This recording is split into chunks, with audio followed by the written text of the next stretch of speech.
interested with kingdom giants who are only one-sided. I'm interested with kingdom giants who will enter into politics and still remain holy. Yes, sir. Yes, sir. We have to infiltrate every sector. It's not just for the microphone. Hey.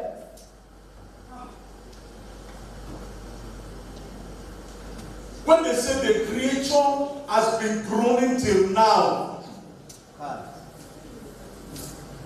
he didn't say the Christians, he said the creator. So it's everybody. I'm interested with giants who will not just carry the microphone, but giants who will be in the Senate making kingdom decisions.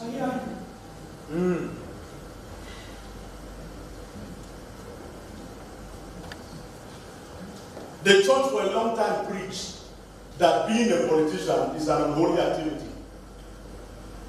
And we drew back. And then some brethren who were very wise took advantage of our went back. And they infiltrate the seats. Why we believe in staying in church and praying? Me, I prefer to have a son in the presidency. That when I close from the church, I call him. I say, today we pray on your head. I want you to fix whatever is wrong with the banking sector. It can be fixed. That's right. Yes, sir.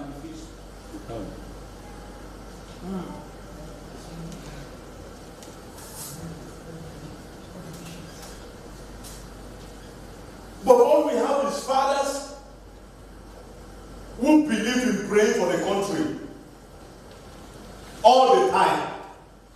Since they started ministry, they have been praying for the country. The country will get better. Even the population of Christians alone in Nigeria is enough to produce a president.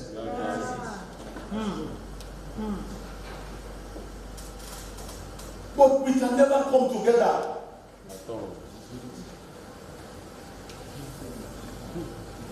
Our ideologies. You see 12 churches in the same street. On the same day.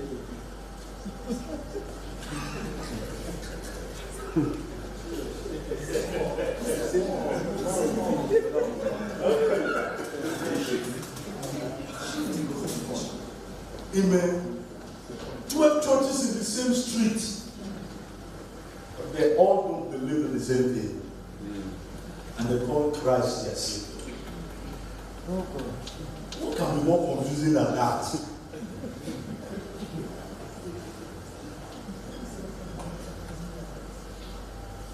Somebody say amen. Amen. So please make it easier for Henry tonight. Don't get mad at anything. Don't get offended at anything. If you notice something, say something. We are restructuring the whole architect of the conference so that everything will be in place by the time we return next year. If the world has not come to an end yet. Amen. Praise the Lord.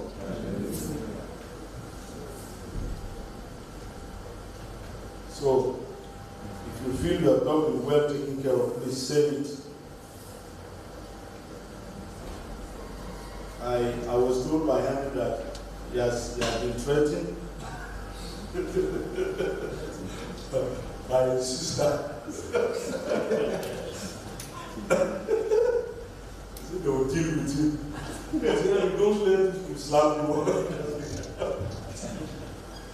Amen. Ministry is so expensive that see, the gospel is free, but the act of presenting that gospel is very expensive.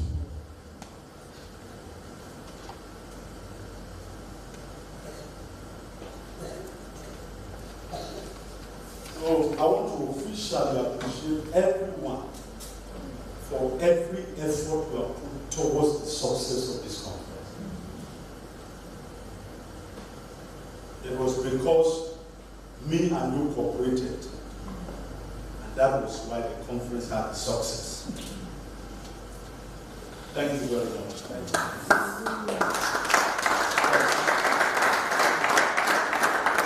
you very much. Your cooperation and everything. There are some that are sacrificed beyond my recognition. Like this sound engineer, he didn't just come and set the sound and leave. He set the sound and he sat down. Wow.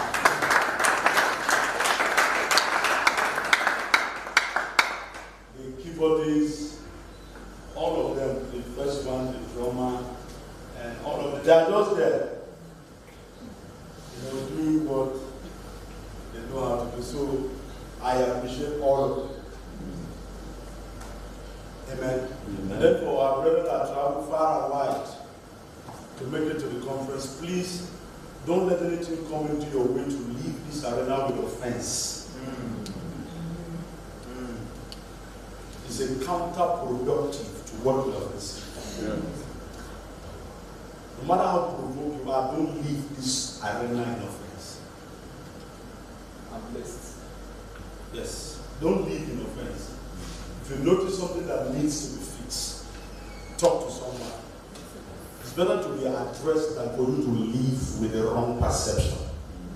Yes, sir. Is that okay? Yes. So, I want to preach it now. Emancipation of Kingdom Giants. Theologically,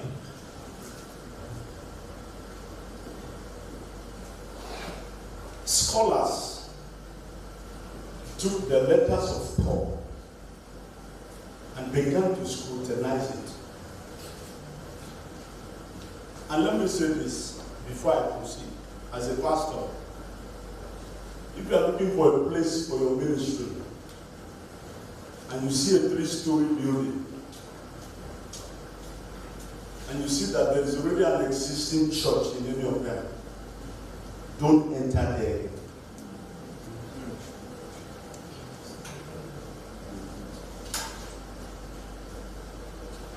If you are looking for a space for your ministry and you come across a 3-story building, and out of the 3-story building, 2 floors have already been taken by a church, don't go and put your own again.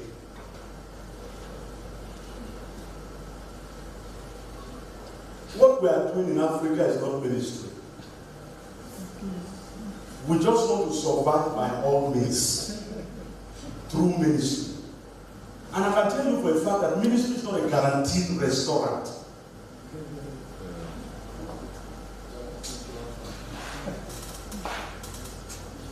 If you discover that those that you consider to be your contemporaries have left you behind, ministry is not the best option to catch up with your success.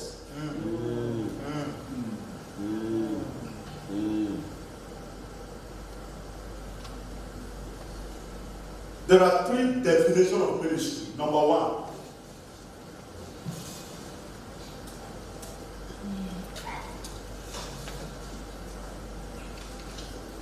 service.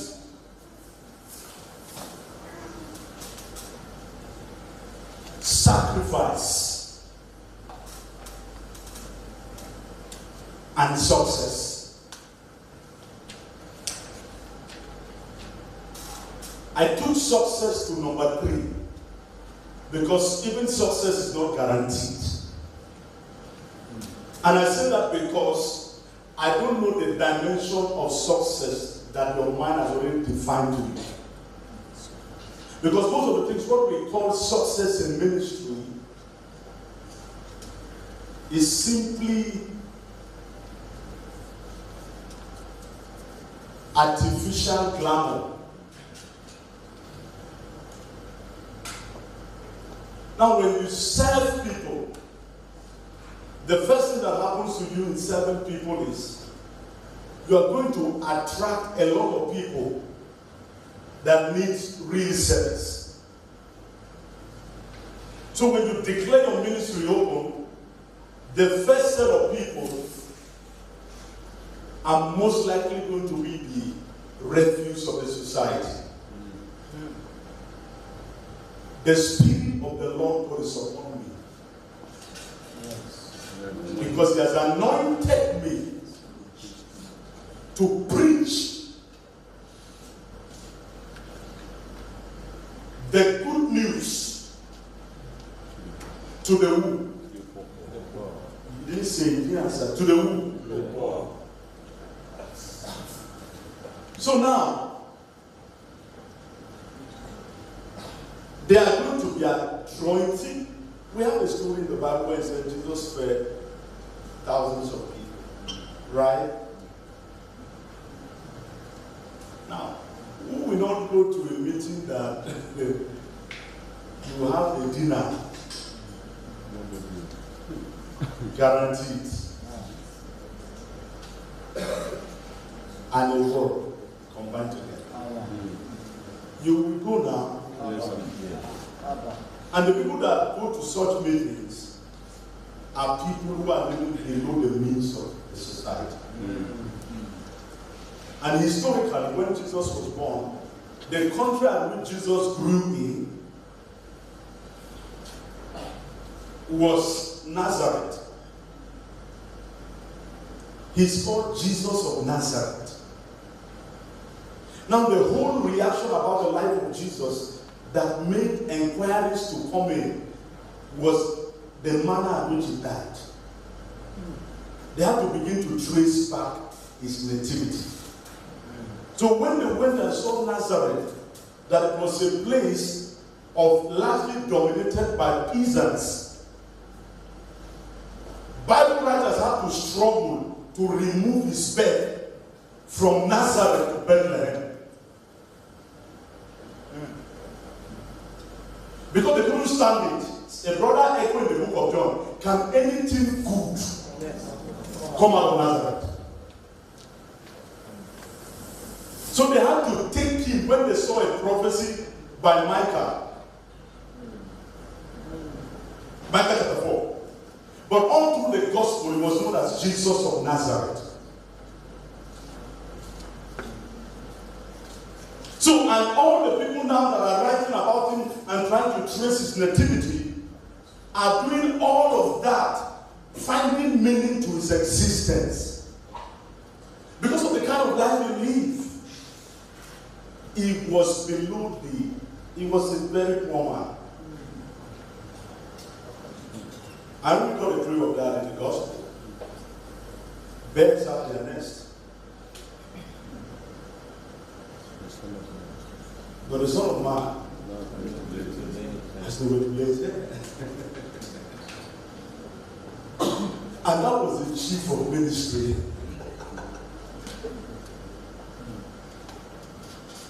That was the chief of ministry.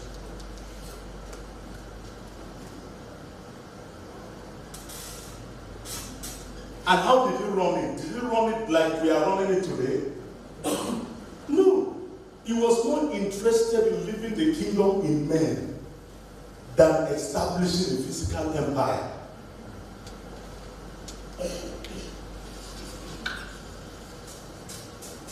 So all these things we are doing in Africa, God will deliver Africa. Because that's why you see, anytime a pastor receives visa to leave Africa, you forget about the ministry.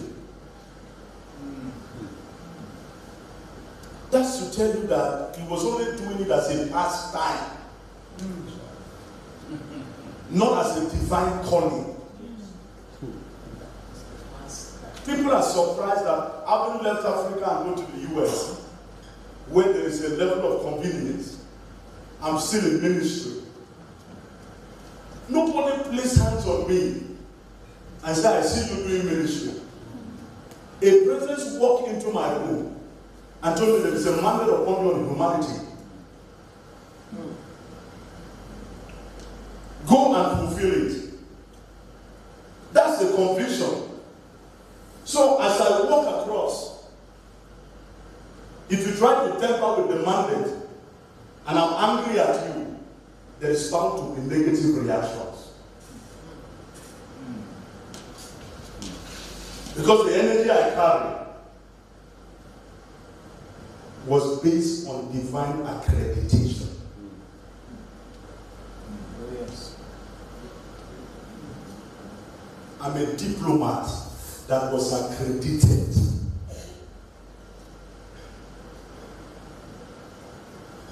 So you see 4 or 5 churches in the same hall, in the same building. What have we turned ministry into? When was the Lord speak to you when your brother has already possessed and is preaching the same Bible? And the Lord is still speaking to you to go and get the place. And the worst of it is that a church that thinks they are financially blessed will come and buy the whole building, including the pastor and the member. Yes.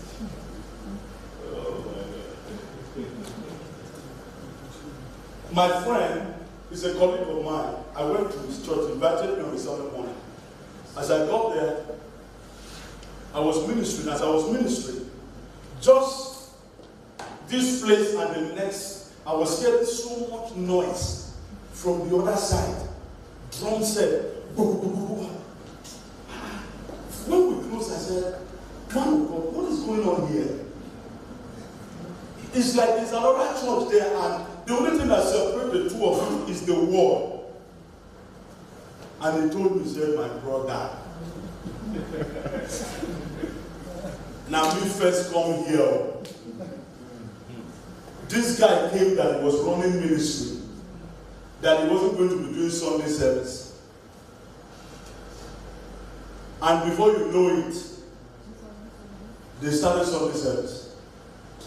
And he fixed the Sunday service the same time that I fixed for the service we have been running.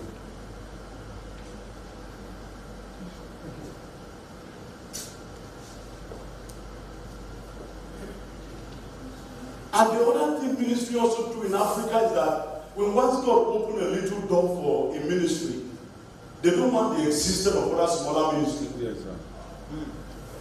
No ministry is small, but you understand what I'm saying? Yes. They don't want the existence of them. And the question I keep asking myself is that, can you finish the whole work? But this other ministry too, that is why if I sit down and a young man comes to me and says, the Lord is sending me to so and so place, I'm hardly in tune with that.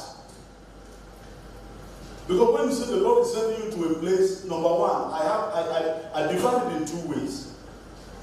When the Lord is sending you to, what is the need in the place? And then number 2, what do you want to go and do in the place? And then number 3, do you have a portion in the place? Then number 4, how do you want to survive in the place? Because the greatest principality against you is another senior minister whose ministry has been established. Yes, sir. So seeing you coming into that place automatically makes you a spiritual enemy. Yeah. Yes. So sometimes to avoid unnecessary battle from the same grace that was meant to help people, go to your own wilderness. And if the Lord is with you, the city will come looking for you. Oh, Jesus.